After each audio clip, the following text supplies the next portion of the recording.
안녕하세요. 올해 20대의 마지막을 보내게 된 여자입니다. 4년간 만나온 남자친구와 최근부터 결혼 이야기가 오가기 시작했어요. 얼마 전까지 한참 결혼 준비 중이었는데 그러다 서로 의견이 안 맞는 부분이 하나둘씩 생기기 시작했고, 그리고 결국에 가서는 파혼하게 되었네요. 그 이야기 한번 해보려고 이렇게 사연을 보내게 되었습니다. 연애하는 동안은 다툼 한 번 없었을 만큼 사이좋은 커플이었어요. 그런데 결혼은 현실이라더니 결혼 준비 시작하자마자부터 삐걱이기 시작했습니다. 저는 현재 카페를 하나 운영하고 있어요. 대학교 졸업하고 취직 준비하면서 방황하다가 잠깐 머리 좀 식히려고 시작한 아르바이트가 계기가 되어서 부모님의 지원을 받아 카페를 하나 열게 되었습니다. 집이 엄청 잘 살아서 자식이 카페 하고 싶다고 부모가 떡하고 차려준 그런 케이스는 아닙니다. 관련된 기술 자격증들을 전부 취득했고 부모님한테 합격점을 받을 때까지 제가 직접 만든 디저트를 가져다 드렸어요. 그렇게 부모님한테 인정을 받은 뒤 제가 돈을 일부 갚아나가는 조건으로 가게를 차렸던 거죠. 운때가 맞았는지 제 가게가 소셜망에 조금씩 입소문이 나기 시작했고 생각보다 빨리 자리를 잡을 수 있었습니다. 한참 잘 나갈 때는 손님들이 대기표까지 받아서 제가 만든 디저트만 구매해서 갈 정도로 장사가 잘 되었던 적이 있어요. 그때 부모님께 빚졌던 돈을 거의 갚을 수 있었습니다. 장사가 계속 그렇게 되었다면 좋았겠지만 지금은 그때보다는 손님이 조금 빠진 편이에요.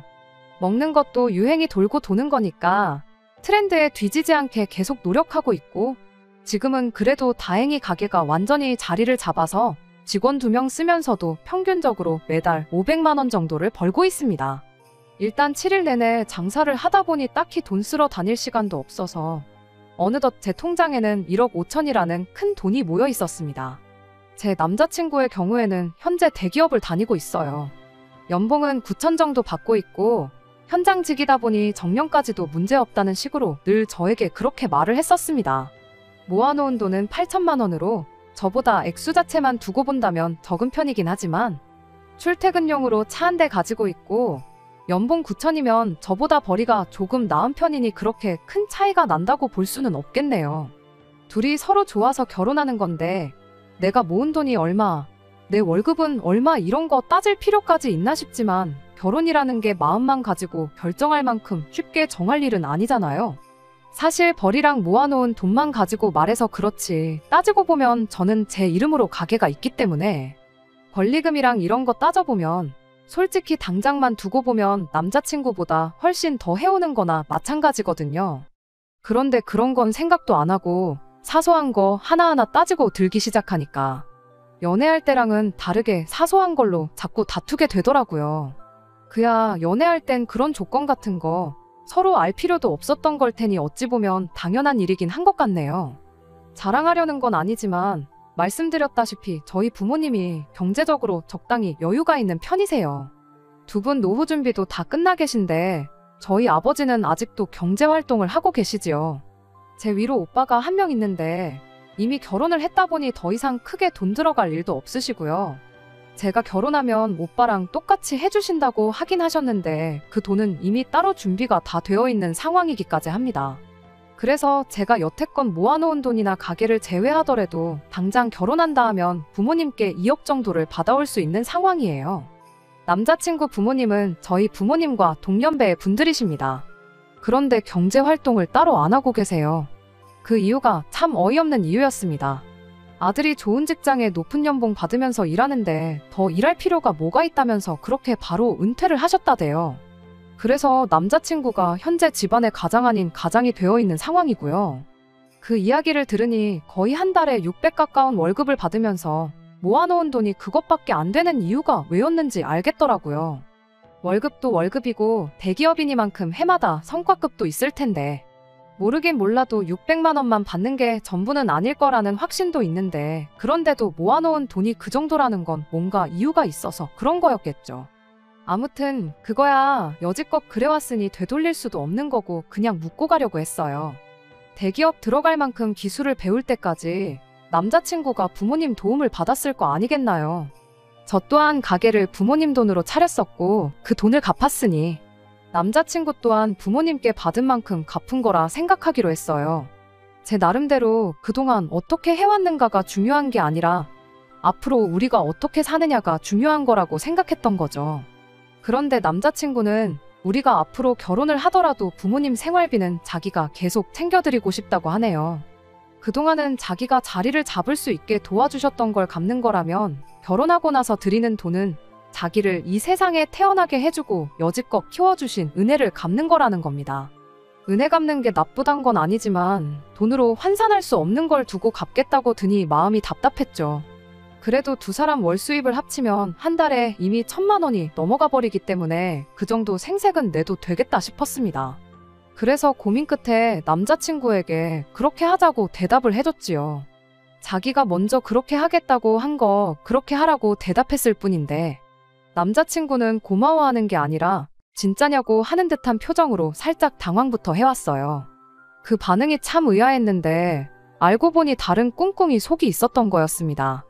그 이야기를 나누고 얼마 지나지 않아 남자친구는 난데없이 부모님께 생활비를 보태겠다던 그 계획을 갑자기 철회하더라고요.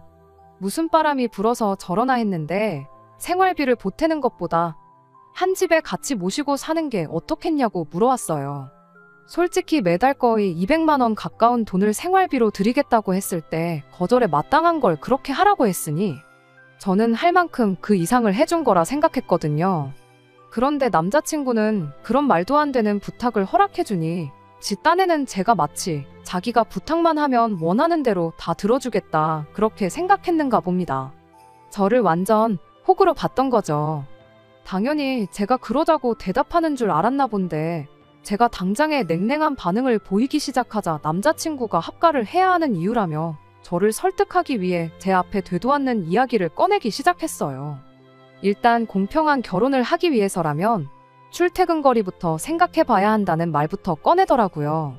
남편 회사는 서울 밖이고 제 가게는 서울 중심가에 위치했다 보니 사실 그간 신혼집을 어디에 구해야 하는 게 좋을지가 가장 큰 고민거리이긴 했어요. 제가 3억 5천 정도 있고 남자친구가 1억 가까이 모아놓은 상황이다 보니 당장 집을 구하면 충분히 구할 만큼이긴 했지만 두 사람 출퇴근 거리를 만족시킬 만한 중간 지점이 아무래도 위치다 보니 두 사람 모은 돈 가지고는 택도 없었고 거액의 대출을 받자니 남자친구 집에 생활비까지 내주면서 이자를 내는 건 오히려 손해에 가까운 결정이었습니다. 그런데 남자친구 말은 부모님 집을 정리하면 그 돈이 2억 정도 된다고 그렇게 되면 둘이 반반 결혼을 하는 거나 마찬가지고 결혼 자금도 늘어나는 거니 중간쯤에 집을 구할 만큼은 되지 않겠냐는 거죠. 그러면서 결정타를 날리는 겁니다.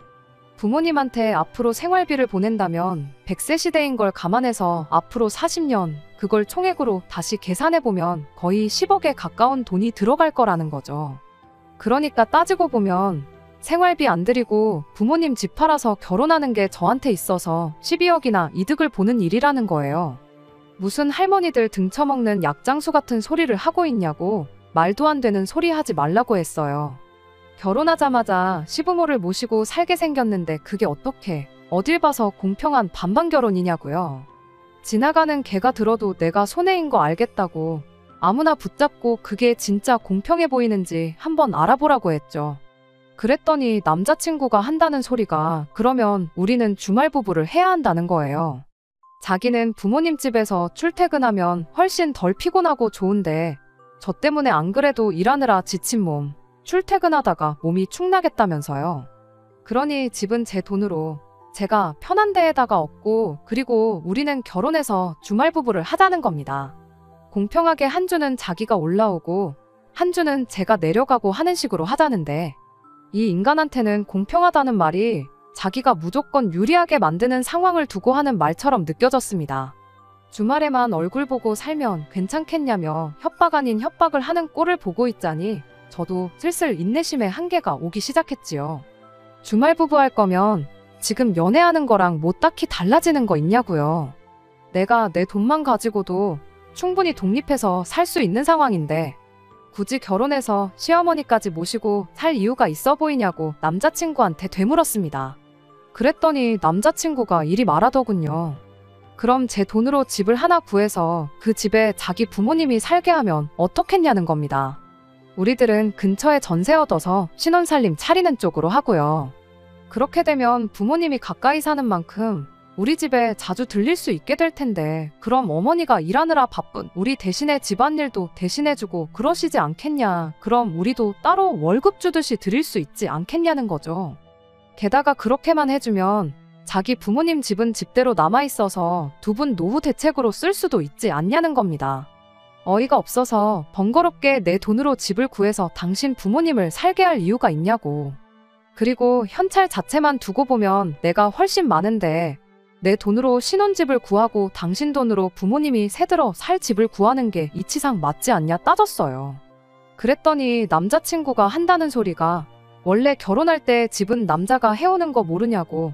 너는 혼수로 우리 부모님한테 집을 하나 얻어주는 거라 생각하면 쉽지 않냐는 거예요. 그래서 혹시 그 뜻이 당신이 집 해오면 집 명의는 누구 이름으로 하는 거냐 물었더니 자기가 집 해오는데 자기 명의로 하는 게 당연하지 않겠냐고 당당하게 대답하더군요. 더 길게 두고 볼 게 없어서 그냥 결혼은 없던 일로 하자고 했습니다. 남자친구가 장난치지 말라는 듯이 자기가 집도 해오고 다 해오겠다는데 뭐 그렇게 까탈스럽게 구냐고 하더라고요. 내가 농담하는 것 같냐고 말하고 자리에서 일어나니 그제서야 사태의 심각성을 깨달았는지 자기가 잘못 생각한 것 같다고 그냥 부모님께 생활비 보내드리는 걸로 하겠다고 하는 겁니다. 저렇게 사과하고 나서는 걸 보니 자기가 어느 부분부터 말도 안 되는 억지를 부리고 되도 않는 애누리질을 하려고 했는지는 진작부터 알고 저랬다는 게 뻔히 보이더라고요. 제가 뒤도 안 보고 무시하고 지나가니 제 앞까지 쫓아와서는 자기 같은 남자 찾기 힘들 거라고 후회할 거라고 하는 거예요. 그 잘난 연봉 이야기를 하면서 자기가 앞으로 벌어올 돈이 얼마인지나 아냐면서 장사하는 제 매출은 비슷비슷하거나 줄어들 일만 남았지만 자기는 앞으로 연봉이 오를 일만 남았답니다. 성과급도 거의 몇 달치 월급이 들어온다나요. 저보고 계산기 잘 두들겨 보라고 지금 자기한테 사과하면 그냥 넘어가 주겠다고 뻔뻔하게 말을 하더라고요. 그 말이 끝나자마자 구둣발로 정강이를 콱 찍어버렸습니다. 공부만 한새님이라 그런지 맷집이 없어서 으악하고 다리를 부여잡고 바닥에 주저앉더라고요. 애초에 부모님한테 생활비 드린다는 거 허락해줬을 때부터 나한테 고맙다고 절을 해도 모자랄 상황이었다는 거 몰랐냐. 그 말도 안 되는 걸 허락해줬더니 내가 어디까지 괜찮다고 하는지 한번 테스트해 본 거냐고 따졌어요. 내가 너 같은 남자 다시 찾기 힘들어서 후회하는 것보다 시부모 노후 평생 책임지겠다는 남편 괜찮다고 하는 여자 찾는 게 더 힘들 거라고 어디 누가 더 힘들런지 한번 보자고 한마디 쏘아붙이고 돌아왔습니다. 결혼을 전제로 시작한 연애가 아니다 보니 남자친구가 그렇게 부모님 모시고 싶어 안달이 난 사람이라는 걸 미리 알 방법은 없었어요. 남자친구도 욕심 조금만 덜 부렸었다면 이렇게 막장으로 파혼까지 할 필요도 없었을 테고 매달 부모님께 생활비 따박따박 챙겨드리며 원하던 효자 노릇도 하고 저와도 행복하게 결혼 생활을 시작했을 텐데 말이에요. 4년 세월을 함께했지만 아쉬움은 전혀 들지 않고 오히려 속이 후련한 걸 보니 아마 저도 속으로는 남자친구가 부모님께 생활비를 드린다고 해서 고민했을 때부터 이 결혼이 틀렸다는 걸 본능적으로 느끼고 있었던 것 같아요. 언젠가는 이 결정에 대해 스스로에게 자랑스러운 날이 올 거라고 생각합니다. 당장 연애를 하는 것보다 카페 해오면서 제가 직접 유학도 다녀오고 싶어 봤는데 더 공부할 게 있는지 찾아보고 한번 그쪽으로 알아보려고 합니다. 두 번째 사연입니다. 안녕하세요. 똥 묻은 개가 겨 묻은 게 나무란다더니 지 자식 교육은 개떡같이 시켜놓고 억지 쓰는 신호와 영 끄는 이야기를 하러 온 결혼한 지 24년 된 50대 주부입니다. 남편과는 눈에 넣어도 아프지 않을 아들 하나, 딸 하나를 두고 있어요. 하지만 제가 오늘 이렇게 사연을 쓰게 된 건 제 자식들 때문이 아닙니다. 바로 시조카들 때문이에요. 정말이지 제가 이 나이에 시조카들 때문에 어머님한테까지 시달리게 될 줄은 상상도 못했어요. 남편의 형제관계는 이남 일녀로 남편은 그중 장남입니다. 바로 밑에 서방님과는 3살 차이고 막내 신우와는 10살도 넘게 차이가 나요. 여기까지 들으면 대부분의 사람들이 신우가 막둥인가 보다고 생각하지만 사실 남편과 시동생을 낳아주신 어머님은 지병으로 일찍이 돌아가셨어요. 이후로 도저히 혼자서 아들 형제를 키울 수 없겠다고 판단하신 아버님께서 지금의 어머님과 재혼을 하셨다 들었습니다. 신우는 어머님이 데려온 딸이고요. 남편과 시동생 그리고 어머님의 관계는 솔직히 아주 편하지는 않지요. 남편이 말하길 두 형제가 한창 사춘기이던 시기에 아버님께서 조금의 언질도 없이 어머님을 새어머니라고 모셔오셨다대요. 거기다 저희 어머님 성격이 보통이 아니시거든요. 지금이야 나이가 드셔서 한풀 꺾이긴 했지만 다른 사람한텐 엄하고 본인한텐 한없이 관대한 분이라고 해야 하나. 아무튼 당시 어머님께서 남편과 시동생이 당신 말도 잘 안 듣고 소위 어머니로서 대우해주지 않는다며 화를 많이 내셨대요. 맞아야 정신 차린다면서 남편과 시동생에게 손을 대신 적도 여러 번이고요. 그래도 이제는 세월이 많이 흘러서 그런가 서로 그런 티는 거의 안 내요. 저처럼 속사정 다 아는 사람 눈에나 보일 정도지요. 지금은 그냥 서로 할도리는 하면서 살아요. 남편은 20대 후반에 저랑 결혼을 했지만 시동생은 결혼을 30대 중반에서야 했어요. 이후로 저희 부부는 연년생으로 아들, 딸 하나씩 두었고요.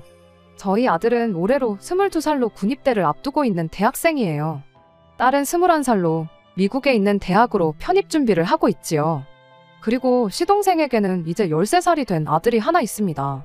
신우는 시동생보다도 결혼을 일찍 해서 올해로 14살이 된 아들이 하나 있고요. 남편과 서방님 그리고 신우를 보고 있으면 이렇게 표현해도 될지 모르겠지만 어머님이 달라서 그런지 성격들도 제각각이에요. 일단 저희 남편에 대해서 먼저 이야기하자면 남편은 주관이 확실하고 뚜렷합니다. 좋으면 좋다, 싫으면 싫다 의사표현이 아주 확실하지요. 그리고 주변 사람들에게 경우가 바르다는 소리도 많이 듣고요. 반면에 서방님은 사람이 유순하고 욕심이 별로 없어요. 사람이 좀 무르다고 해야 하나 그래서 종종 사기도 당하고 그래서 어린 동서가 고생을 많이 했지요. 그리고 신우는 정말 표현할 수 있는 단어가 무궁무진하네요. 엉망진창이고 제멋대로고 이기적이고 가족으로 만났으니 이렇게 서로 얼굴 붉히지 않고 살지 다른 데서 만났으면 벌써 몇 번은 부딪혀도 부딪혔을 거예요. 그리고 무엇보다 어이가 없는 건 신우 본인도 그런 자기 성격이 문제라는 걸 아는 눈치인데 고칠 의지는 전혀 없다고 해야 할까요? 나이 40이 넘어서는 아직도 한다는 말이 자기는 이 집 막내딸인데 무슨 상관이냐는 식이지요. 그렇다 보니 신우 아들도 성격이 보통이 아닙니다. 어른들이 있는데도 지 뜻대로 안 되면 지 성질을 다 부리고 다녀요. 지난번엔 여든먹은 할아버지 그러니까 저희 아버님한테 발길질을 하는 걸 저희 아들이 잡아가지고는 한마디 했더니 글쎄 신우네 애가 한참 형인 저희 아들한테 네가 뭔데 그러냐면서 대들더라니까요. 그리고 그 모습을 본 어머님께서는 신우네 애를 혼내시기는커녕 어린애를 왜 윽박지르냐며 오히려 저희 아들을 탓하셨지요. 남편과 저는 애들 크는 내내 맞벌이를 했어요. 애들을 위해서 돈을 벌면서도 당장 애들 커가는 것도 제대로 못 보고 옆에 있어주질 못했으니 항상 미안한 마음이었지요. 그래도 다행히 그 노력이 보상을 받았다고 해야 할지. 아이들 반듯하게 자랐고 저희 부부도 돈은 좀 벌었습니다. 자식들 대학 등록금 내주고 나중에 결혼시키고 저희 노후는 즐길 수 있을 정도로 모아뒀어요. 친정부모님도 당신들 재산이 제법 있으시고요. 저의 하나뿐인 남동생은 저보다 일찍 장가가서 벌써 아들 장가까지 보냈지요. 한마디로 친정 쪽에는 제가 신경 쓸 일이 크게 없는 상황이었네요. 하지만 시댁은 상황이 좀 다릅니다. 말이 나와서 말이지만 남편과 제가 결혼하던 때만 해도 시댁도 사정이 나쁘지는 않았어요.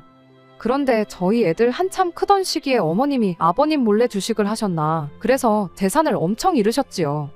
사채까지 끌어다 쓰셔가지고 결국 그때 아버님이 하시던 사업도 정리하시고 그때를 생각하면 솔직히 지금 저렇게 사시는 것도 용하다고 해야 할 판이에요. 아무튼 그렇다 보니 일찍이 결혼해서 자리 잡은 저희 부부와 달리 서방님네나 신우네는 형편이 그저 그래요. 작년이었어요. 둘째인 저희 딸이 대학에 입학한 게 다 키웠다고 하기엔 아직 너무 어리지만 그래도 이제 자기도 어른이라고 아르바이트도 시작하고 그러니까 저도 한숨 돌리게 되더라고요. 그러면서 이제 시조카들이 눈에 들어오대요. 그리고 작년 어린이날이었습니다. 그때는 둘 다 초등학생이긴 했지만 그래도 고학년이니까 요즘 애들이 빠르잖아요. 그래서 용돈하라고 한 사람당 10만 원씩 줬어요. 그랬더니 시동생네 아들이 두 손을 배꼽에 딱 포개 얹고서는 큰어머니 감사합니다 그러대요. 학교에서 배운 건지 어쩐지는 몰라도 요새도 저렇게 인사하는 애들이 있나 싶어서 보기에 너무 예쁘더라고요. 그런데 신우네 애는 제 앞에서 딱 봉투를 열어보더니 애게 10만 원이네 그러더니 돈이 적답니다.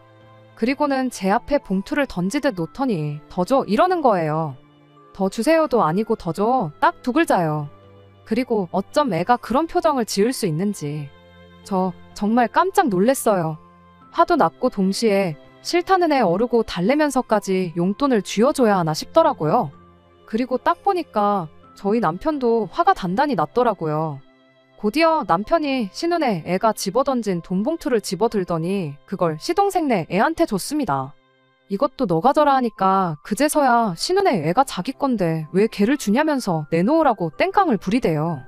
제가 너가 싫다고 하지 않았냐며 시동생네 애한테 이것도 네 거라고 다시 한번 확인을 시켰더니 아주 거실 바닥에 드러누워서는 저는 그렇게 떼쓰는 애는 정말 처음 봤어요. 그러자 어머님까지 나서서는 어른이 애를 상대로 뭐 하는 거냐고 저에게 한 소리 하셨습니다. 그러자 남편이 나서서는 애가 저 모양인데 아무도 혼을 안 내냐고 어머님 말씀을 받아치더라고요. 신우한테도 자식 교육 똑바로 시키라면서요. 저도 사람인데 하물며 제 배 아파서 낳은 자식도 아닌데 어떻게 시조카들이 똑같이 예쁠 수가 있겠어요. 공손하고 말도 조근조근하는 서방님네 아들이 저는 훨씬 좋더라고요. 신우네 애는 뭐 솔직히 인사를 한번 똑바로 하기를 하나 그렇다고 신우가 저희한테 잘하는 것도 아니지 정을 줄래야 줄 수가 없었습니다. 그러다 작년 연말에 남편 지인으로부터 모 호텔 식사권이 선물로 들어왔어요. 그런데 저희는 이미 그 호텔에 예약을 해둔 상황이었거든요. 굳이 2번씩이나 갈 필요가 있나 싶어서 어떻게 할까 고민을 하는데 남편이 지나가는 말처럼 시동생네 아들이 이번에 그림 그리는 대회에서 우수상인가 받았다고 하대요. 그래서 그러면 축하도 할 겸 다 같이 가면 좋겠네 싶어서 시동생한테 주라고 했어요. 그런데 그 이야기가 신우 귀에도 들어갔던 모양이에요. 누가 흘렸는진 모르겠지만 센스껏 비밀로 했으면 좋았을 텐데 말이지요. 물론 제가 그걸 따지자는 건 아니고 그렇다고 저희가 나쁜 짓을 한 것도 아니잖아요. 그런데 신우가 아주 난리를 치더라고요. 우수상을 받았다길래 축하한다는 의미로 준 거라고 설명을 하니 자기 아들도 옛날에 그 상 받았었답니다. 이미 다 지난 일을 가지고 뭐 어쩌라는 건가. 이때부터는 저도 짜증도 나고 난처하고 그래서 오빠인 저희 남편한테 이야기하라고 했네요. 그런데 신우가 저희 남편이 아닌 어머님께 이 상황을 일렀던 모양입니다. 어머님께서 저한테 전화를 하시더니 다짜고짜 저를 나무라셨거든요. 고생하고 사는 네 신우 보면 드는 생각도 없냐면서 당신 둘째 며느리는 멋대가리도 없는데 뭐 한다고 아깝게 호텔 식사권 같은 걸 걔를 주느냐면서 저도 동서처럼 똑같이 며느리 입장이라 그런지 그런 어머님의 말씀이 듣기 꽤 거북하대요. 결국 듣다 못한 제가 어머님께 저희 부부가 받은 선물이니 누구에게 주든 그건 저희가 알아서 할 일 같다고 했습니다. 그리고 이렇게까진 말하지 않았지만 제 나이 50이 넘어서 이런 것까지 잔소리를 들어야 하나 싶더라고요. 어머님께서는 계속해서 신우네도 사주라고 시동생네 준 거보다 더 좋은 걸로 사주라고 억지를 쓰셨는데 제가 끝끝내 말씀대로 하겠다는 소리를 안 했어요. 그랬더니 어머님도 화가 많이 나셨는지 저희 남편한테까지 전화를 하셔가지고는 인생 그렇게 야박하게 살지 마라. 네 여동생 보면 불쌍하지도 않냐? 뭐 말도 안 되는 말씀을 많이 하셨더라고요. 그런 어머님께 참다 못한 남편이 잘해주고 싶은 사람한테 잘해주는 건 우리 부부의 자유니까 너무 이래라 저래라 하지 마시라 하곤 전화를 끊었다대요. 하지만 여기까지는 얼마 전에 벌어진 일에 비하면 애교 수준에 가깝습니다. 설을 며칠 앞두고 있던 어느 날이었어요. 아들이 자기 방에서 게임기 하나를 들고 나오더니 시동생네 아들 이름을 꺼내면서 이거 걔 줄까? 하고 묻더라고요. 대학교 들어가고 아르바이트해서 산 비싼 게임기였기에 제가 이제 안 할 거냐고 아깝지 않냐고 물었어요. 그랬더니 곧 군대도 가니까 자기가 가지고 있어봤자 별로 쓸모가 없을 것 같다대요. 그래서 네 물건이니까 너가 알아서 하라고 했어요. 이후로 며칠 뒤 아들이 친구들 만나러 가는 길에 서방님네 들려서 전해준 모양입니다. 동서한테 전화가 와서는 사실 그 집 아들, 그러니까 시조카가 예전부터 갖고 싶다고 노래를 부르던 건데 형편이 빠듯해서 못 사주고 있었다대요. 그러면서 너무 고마워하길래 저는 괜찮다고 누구든 잘 쓰면 좋지 그렇게 답했습니다. 그리고 이번에는 동서한테 입단속을 시키긴 했어요. 괜히 신우귀에 들어가면 골치 아프니까 우리끼리만 알고 있자고요. 하지만 생각해보면 어른들끼리나 입을 맞추는 게 되지 애들이 그런 속이 어디 있겠어요. 지난 설 당일이었습니다. 어머님 아버님이 사시는 집은 평수가 작아서 다 같이 모이기엔 조금 빠듯해 저희 집에 온 식구가 모였지요. 느지막이 도착한 신우는 어머님 아버님 말동무 해드린답시고 음식 준비하는데 쏙 빠져 있었고 저랑 동서만 부엌에서 식사 준비를 하고 있었는데 그때 작은 방에서 애들 싸우는 소리가 들려오더라고요. 말이 좋아 싸우는 거지. 이번에도 시동생네 애가 일방적으로 당하고 신우네 애가 악다구니를 쓰는구나 싶었습니다. 그리고 곧이어 신우네 애가 뛰어나와서는 제 아들한테 소리를 지르기 시작하대요. 왜 자기는 안 주고 쟤만 주냐면서 뺏어달라고, 당장 자기도 달라고. 나중에 동서가 엄청 미안해하면서 말하기를 자기는 애더러 분명히 게임기는 가져가지 말라고 했대요. 그런데 애가 뭐 그런 속이 어디 있어요. 그냥 자랑도 하고 싶었을 테고.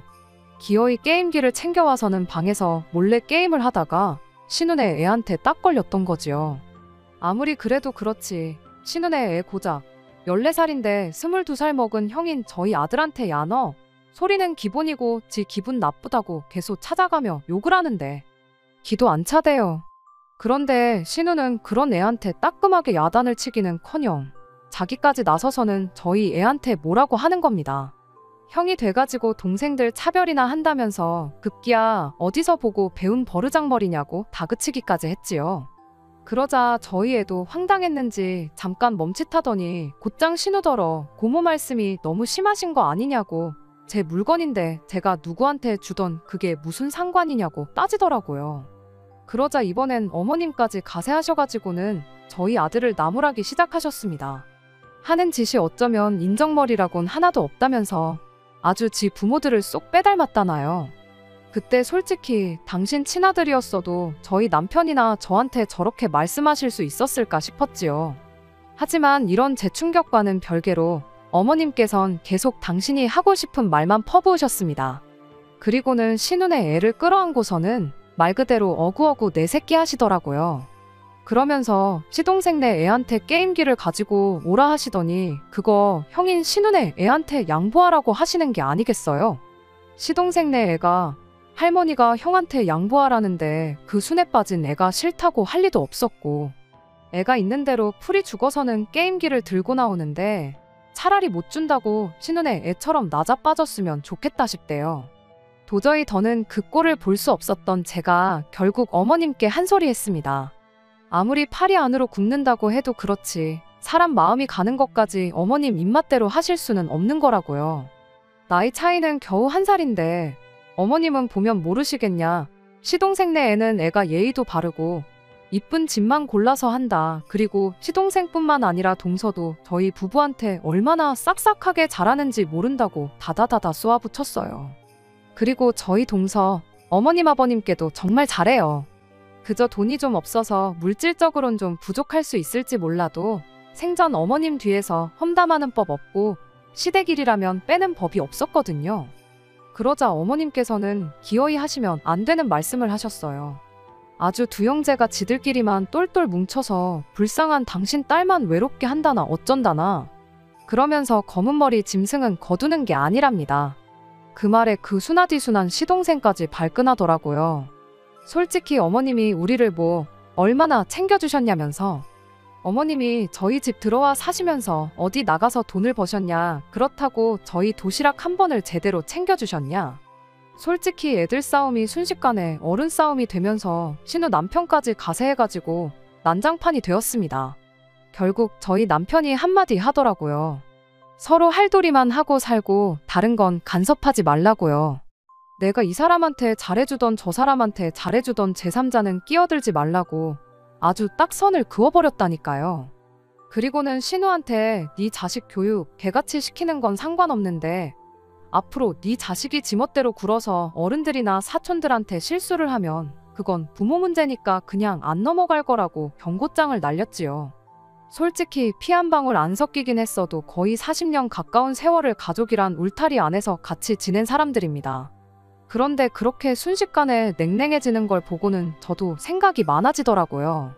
신우는 그런 저희 뒤통수에다 대고선 나중에 저희 애들이 시집장가 가면 자기도 가만 안 있을 거라는데 그건 또 무슨 개뼈다고 뜯어먹는 소리인지. 솔직히 저희 입장에선 저희 남편도 하는 말이지만 이제 와서 어머님 안 보고 신우 안 보고 산다고 아쉬울 게 뭐가 있겠어요? 뭐 입 아프게 이러쿵저러쿵 말할 것도 없고 자식 교육이나 똑바로 시켰으면 좋겠네요.